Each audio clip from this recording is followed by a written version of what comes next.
We begin with record-breaking numbers on the Biden border crisis. Agents now reporting 2 million encounters with illegal immigrants so far this fiscal year, more than 5 times the amount they had when President Trump was in office. But that's not all.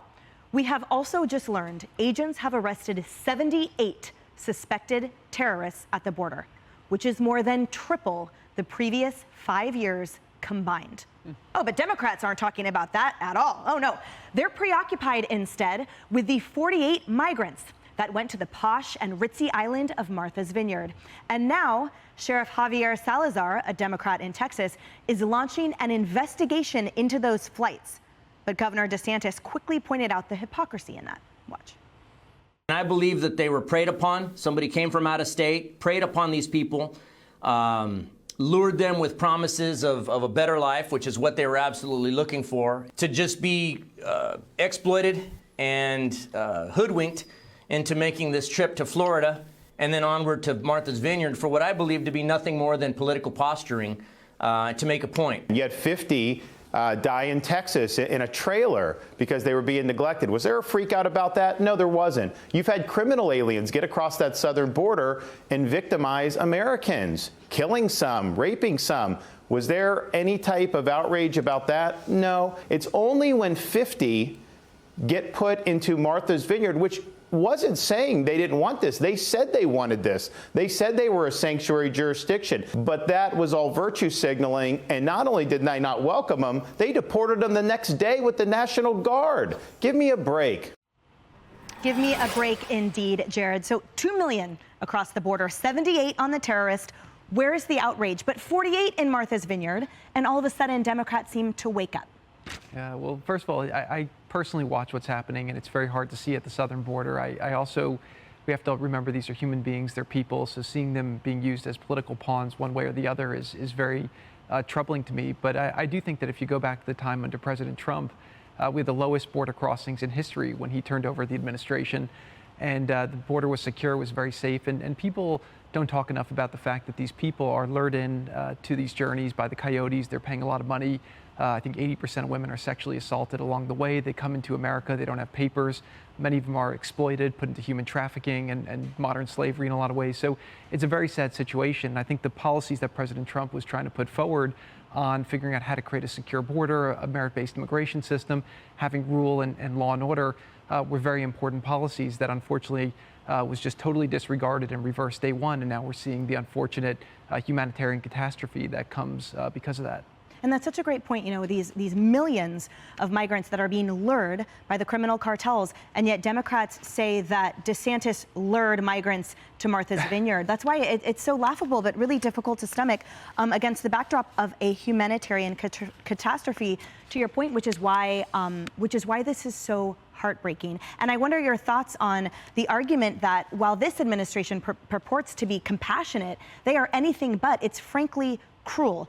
Dismantling President Trump's policies and their lack of any type of strength at the border now is frankly cruel. Yeah, well, actually, for me, a lot about what I wrote about in my book was my journey from being on the Upper East Side of New York and being in the echo chamber of the media and maybe a little bit more liberal echo chamber. And then they would say the things like the wall were racist and xenophobic. And, you know, as I traveled the country and I understood, you know, what was really happening, I realized that a lot of these policies are just common sense. It's about protecting American sovereignty. The wall is actually a very fundamental thing. The Border Patrol agents, it would give them a lot of big operating leverage in order to do their jobs better. It prevented a lot of drugs. It prevented a lot of criminals from coming into the country. And President Trump built 470 miles of wall during his time because it was so successful. The migratory patterns started to change. And what happened was he'd ordered another 230 miles of wall that was paid for, was going to be built, which the Biden administration has just been sitting there squandering. So if a lot of that would be happening, American lives would be saved, and a lot of these people would be deterred from coming, which I think would prevent a lot of death, and it would prevent a lot of sexual exploitation. Gosh, and that's so hard to hear, Kaylee. Now, against the current backdrop of anything but saving American lives or acknowledgement of the lives being lost because of the drugs pouring across the border, and also the lives and security of those migrants as well. Exactly. You want to talk about a humanitarian catastrophe? Well, let's talk about it. First, I saw this CNN headline and I just had to laugh. And it's a quote from a resident of Martha's Vineyard. "They enriched us. Migrants' 44-hour visit leaves an indelible mark on Martha's Vineyard." It was 44 hours because these migrants were shipped out of Martha's Vineyard. In it, there is an account of a woman who sat down with a migrant who said, the migrant said, "Let me show you a video on my phone." And the migrant shows this video of her walking through the jungle, hazardous terrain alongside other migrants. And she said, this one died, part of the original party, and he died, and this one died. The mud is like up to here to them, and you see that they are literally unable to lift their legs out of the mud. This is a migrant pointing to the other migrants who have died. Why are they dying? Because of President Joe Biden not looking into a camera and saying, do not come. Do not make the dangerous journey. When has he said that? That would be the responsible thing to do.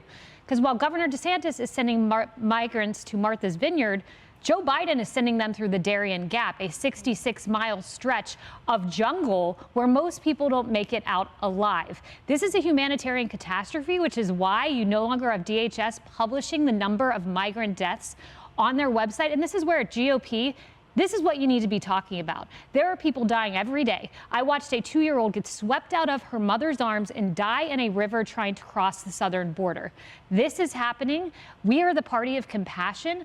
Joe Biden, until you look in a camera and do what the Guatemalan president said, who said you're sending the wrong message, until you listen to the Mexican president who said you're the migrant president, you're not compassionate, you're not going to own that word, and your party's not going to own that word. Oh, Harris. I mean, that's one story of millions, and that's absolutely heartbreaking. And the worst part about it is that it's preventable. To your points, it is absolutely preventable if this administration would acknowledge and do something about it.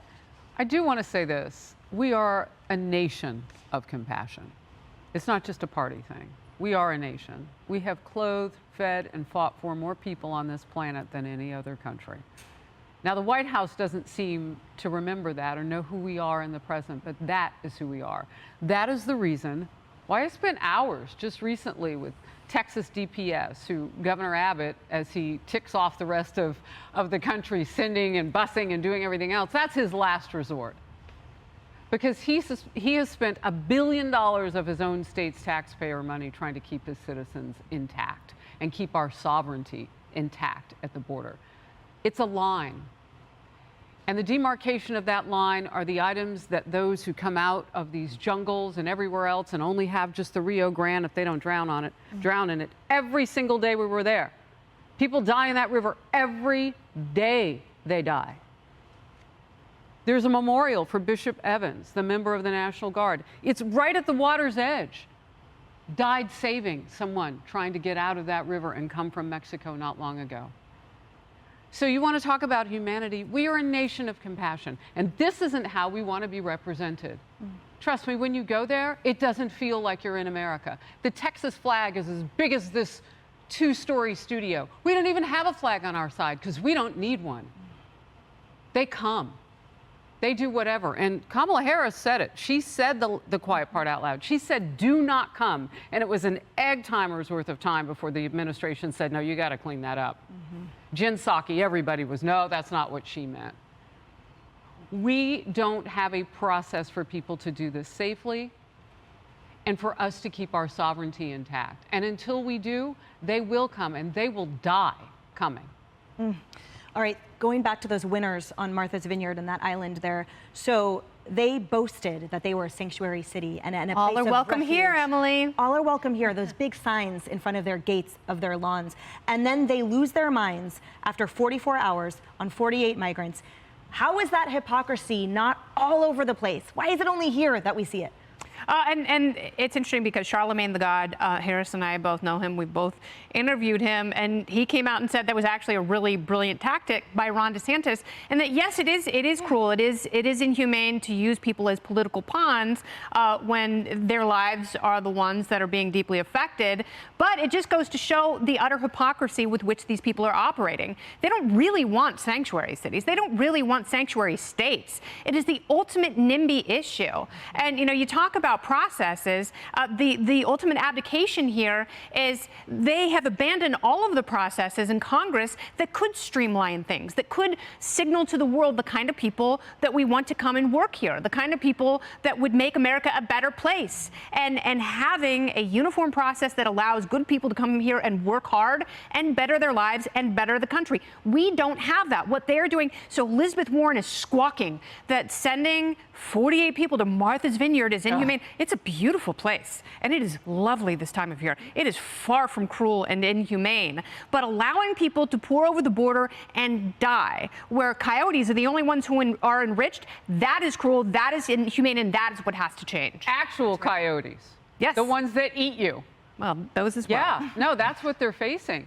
But you know, the other thing, Kennedy, too, you talk about the process now. Border Patrol is trying. They can't process everybody coming across the border. They don't have enough people. The system is set against them as well. Yeah, it is. And the cartels are getting paid in advance. So whether those people live or die along the way, they got their cash. We're complicit in that. We may as well pay the cartels ourselves. Well, the Biden administration is. Hey everyone, I'm Emily Campagno. Catch me and my co-hosts Harris Faulkner and Kaylee McEnany on Outnumbered every weekday at 12 p.m. Eastern, or set your DVR. Also, don't forget to subscribe to the Fox News YouTube page for daily highlights.